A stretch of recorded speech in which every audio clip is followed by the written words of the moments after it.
Hi friends, welcome to my channel. I hope you are all doing well. Last part में हमने देखा था लैंजन और विंग सारे रात इंटीमेट होते हैं। अब आगे देखते हैं। अब मॉर्निंग में जब विंग का नींद टूटता है तब लैंजन उसके पास नहीं था। विंग देखता है वो फ्रेश कपड़ा पहना हुआ है। इसका मतलब लैंजन ने सुबह उसे क्लीन कर दिया था।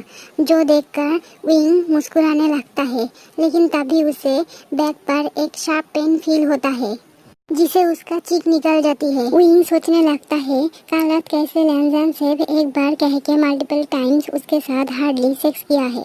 इसके वजह से उसको अभी भी पूरे बॉडी में पेन फील हो रहा है। वो मन ही मन लैंजन को कर्स करते हुए बेड से उठने लगता है, लेकिन तभी लैंजन उसके माइंड के कर्स को सुन लेता है।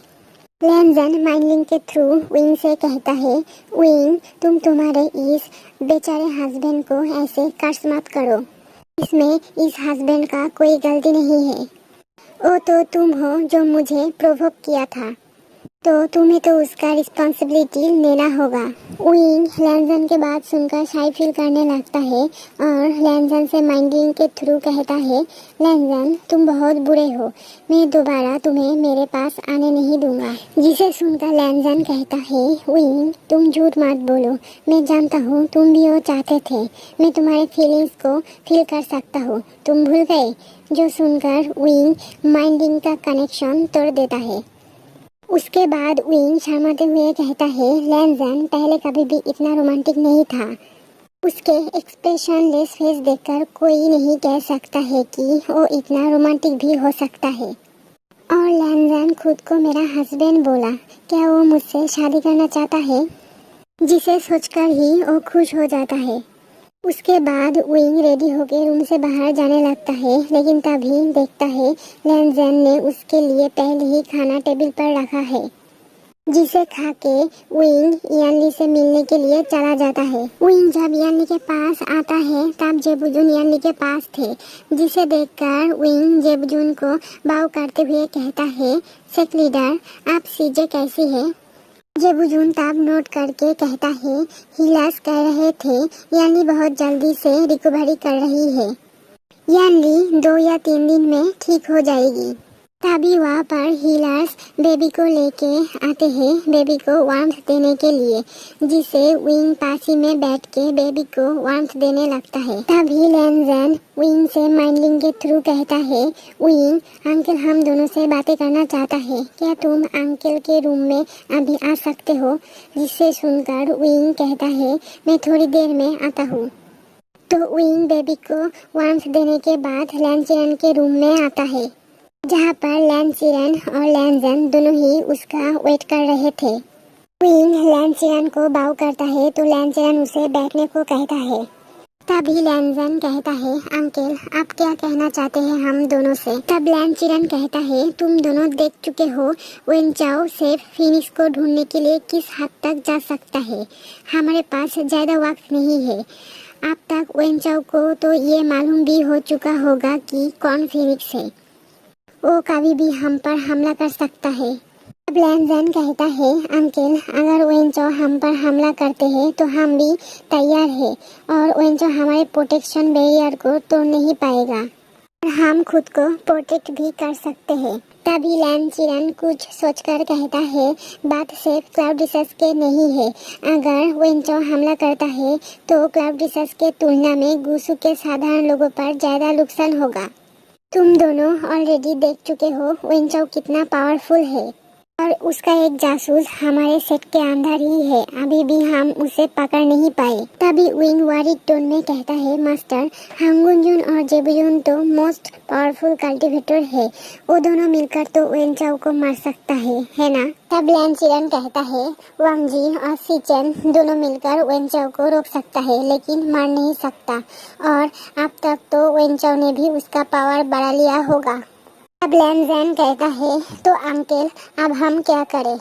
जिसमें लैंचिरन कहता है, उसका सिर्फ एक ही रास्ता है, तो मैंने तुम्हें पहले ही बताया था, तुम दोनों को सीड ऑफ लाइफ के पावर्स को कंट्रोल करना होगा, सिर्फ उससे ही तुम दोनों वेंचाओ को मार सकते हो। और विंग को जल्दी ही अवेकन होना होगा। तुम दोनों जल्दी से सीड ऑफ लाइफ्स के पावर्स को कंट्रोल करो, इससे पहले कि वेन चाओ अपने डेमंस आर्मी लेके यहाँ पर आए। मैं तुम दोनों से सिर्फ इतना ही कहना चाहता हूँ कि तुम दोनों अभी से कल्टीवेशन करना शुरू कर दो। वेन चाओ का एक जासूस हमारे बीच में है, तो मैंने तुम दोनों के कल्टीवेशन के लिए एक सेफ प्लेस ढूंढा है। जब तक हमें पता नहीं चलता वो जासूस कौन है, तब तक लैंजन तुम विंग को लेके कोल्ड केव के अंदर कल्टीवेशन करोगे। तब लैंजन कहता है, लेकिन अंकल उस केव में तो सिर्फ लैंस को छोड़कर और कोई अंदर नहीं जा सकता। पर विंग तो लैंस नहीं है। तब लैंचिरन कहता है, विंग तुम्हारा सोलमेट है। ये सुनकर दोनों ही शर्माने लगता है। लैंचिरन कहता है, तुम तुम्हारे हेडबैंड का यूज करो विंग के साथ, जिससे विंग इजीली केव के अंदर जा सकता है। लैंचिरन के मुंह से ये बात सुनकर उसका कान लाल हो जाता है, जो देखकर विंग को कुछ समझ नहीं आता। अभी लैंचिरन उन दोनों से कहता है, अब तुम दोनों जाके कल्टीवेशन करना स्टार्ट करो, हमें टाइम वेस्ट करना नहीं चाहिए। अब वो दोनों कोल्ड केव के गेट के सामने आता है। तभी विंग को एहसास होता है कि कोई वहाँ पर है। अभी लैंजन कुछ कहने वाला था, लेकिन विंग लैंजन को चुप करा के कहता है, लैंजन बात मत करो, कोई हमें फॉलो कर रहा है। इसे सुनकर लैंजन उन दोनों को इनविजिबल कर देता है और वो दोनों आसपास देखने लगता है कोई है या नहीं, लेकिन उन दोनों को कोई नहीं दिखाई देता। लेकिन विंग को कुछ फील होता है जिसे विंग लैंजन को नहीं बताता। जब लैंजन देखता है उन दोनों को कोई नहीं देख रहा है, तब लैंजन विजिबल होके अपना फोरहेड रिबन उतार के विंग के हाथ पर बांध देता है और दूसरा साइड खुद के हाथ पर बांध देता है, जिसे देखकर विंग शॉक्ड हो जाता है और कॉन्फ्यूज होकर लैंजन को घूरने लगता है। देन वो दोनों केव के अंदर चला जाता है। उसके बाद विंग कॉन्फ्यूज होकर लैंजन से पूछता है, लैंजन इस फोरहेड रिबन का क्या मतलब है? तुम सभी लैंस इस फोरहेड बैंड को लेके इतना क्यों प्रोटेक्टिव हो? मुझे अब भी याद है, मैंने एक बार इसे टच किया था तो तुम मुझसे गुस्सा हो गए थे, और एक बार तो मास्टर ने भी मुझे पनिश किया था। अब लैंजन शर्माते हुए कहता है, विंग ये हेडबैंड हमारे लिए बहुत पवित्र है। ये हमारे प्योरिटी को दर्शाता है, जिसे हम खुद या फिर हमारे पेरेंट्स के अलावा कोई नहीं टच कर सकता। और ये कहते हुए लैंजन का यार रेड हो जाता है और वो शर्माते हुए कहता है, और सिर्फ हमारे अदर हाफ ही इसे टच कर सकता है। अब विंग कॉन्फ्यूज होकर कहता है, तो मैंने तो इसे बहुत बार छुआ है पहले, तो क्या इसलिए तुम मुझसे नाराज हुए थे क्योंकि मैं तब तुम्हारा पार्टनर नहीं था? तब लैंजन कहता है, नहीं, अगर कोई पर्सन इसे छू लेता है तो हम उसे ही हमारे पार्टनर मान लेते हैं। तब विंग शॉक्ड होकर कहता है, अगर वो पर्सन तुम्हें अपना पार्टनर बनाना नहीं चाहता है तो तुम क्या करोगे? तब लैंजन कहता है, तो हम सारी उम्र अकेले रहते हैं। विंग और कुछ कहना चाहता था, लेकिन उससे पहले ही लैंजन उससे कहता है, विंग हम पहले वो करते हैं जिसके लिए यहाँ पर आए हैं, ठीक है? देन वो दोनों कल्टीवेशन करने लगता है। वो दोनों 3 दिन तक कल्टीवेशन करते हैं। इस 3 दिनों में विंग से बेबी को वार्मथ देने के लिए बाहर आता था। अब कल्टीवेशन का 4th डे था। अब उन दोनों के कल्टीवेशन के टाइम उनके चारों ओर एक ब्लू लाइट शील्ड हो जाता है और उन दोनों का सोल लैंड एक दूसरे के साथ मर्ज हो जाता है। और एक कल्टीवेटर का एक अपना ही कल्टीवेशन सोल लैंड होता है, जिसमें उनका पावर्स रहता है।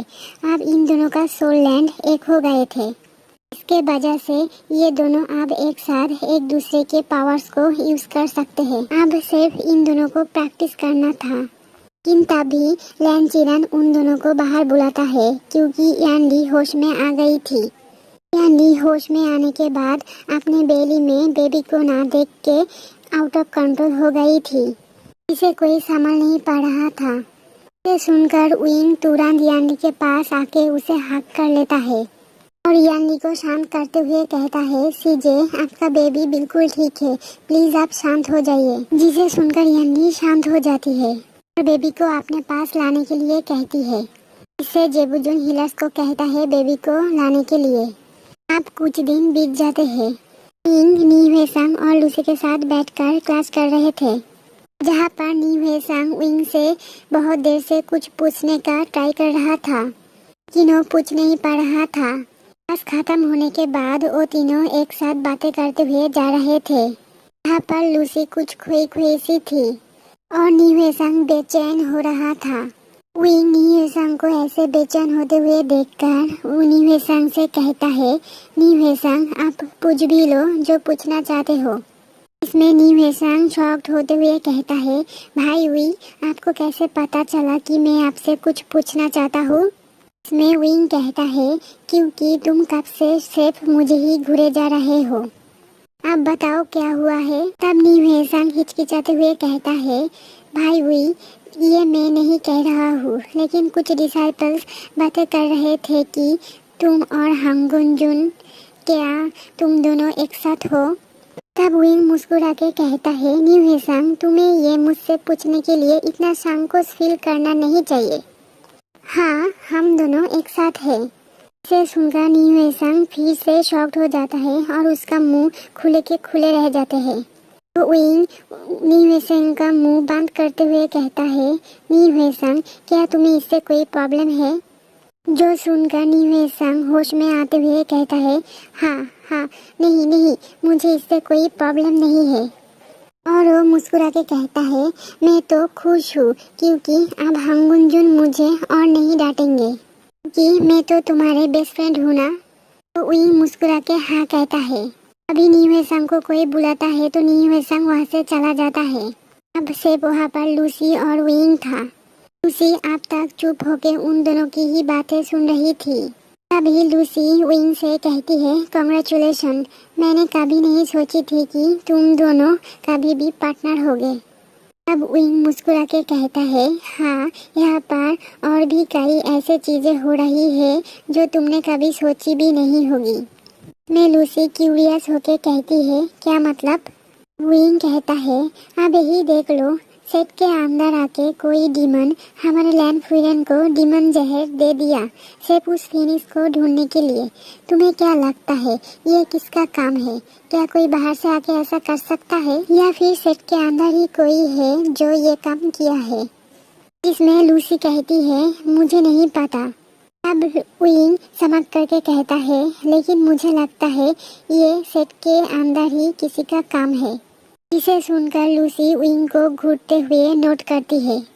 तो विंग कहता है, लूसी क्या तुम्हें याद है एक बार सेट के अंदर वेंचाओ का उल्लू घुस गया था? इसमें लूसी नोट करती है तो विंग पूछता है, तो उस वक्त तुम्हें कैसे पता चली थी कि वो उल्लू वेंचाओ का है? इसे सुनकर लूसी एक्सप्रेशनलेस होके कहती है, विंग क्या तुम मुझ पर शक कर रहे हो? इसे सुनकर विंग कहता है, लूसी क्या मुझे तुम पर शक नहीं करना चाहिए? तुम मुझे ये बताओ, कुछ दिन पहले तुम क्यों मेरे और हांगुन जुन के पीछा कर रही थी? तुम जब से इस गुस्से में आई थी तब से क्यों फिनिश को ढूंढ रही थी? लूसी कहती है, क्या मुझे तुम्हें ये बताने की कोई ज़रूरत है? मैं विंग कहता है, नहीं, लेकिन अगर तुम मुझे कुछ नहीं बताओगे तो मैं तुम्हें गलत समझ लूँ जो तुम्हें शायद पसंद नहीं होगी। जिसमें लूसी कहती है, इससे मुझे कोई फर्क नहीं पड़ता। इसमें विंग स्पीचलेस हो जाता है और कुछ देर बाद कहता है, लूसी मैं तुम्हें दिल से अपना दोस्त माना था। तब लूसी कहती है, लेकिन मैं तुम्हें अब भी मेरा दोस्त मानती हूँ। हालांकि मुझे कोई फ़र्क नहीं पड़ता कि अब तुम मुझे दोस्त मानती हो या नहीं, लेकिन मैं यहाँ पर जिस काम के लिए आई थी मैं उसे कंप्लीट करूँगी। इसमें विंग कहता है, तो क्या तुमने मेरे सीजे को जहर दिया था? तो सुनकर लूसी विंग को देखने लगती है। फ्रेंड्स, आज के लिए इतना ही, कल मिलते हैं। अगर आपको मेरी स्टोरी अच्छी लगे तो प्लीज़ लाइक कमेंट शेयर करना और मेरे चैनल को सब्सक्राइब करना। Thank you.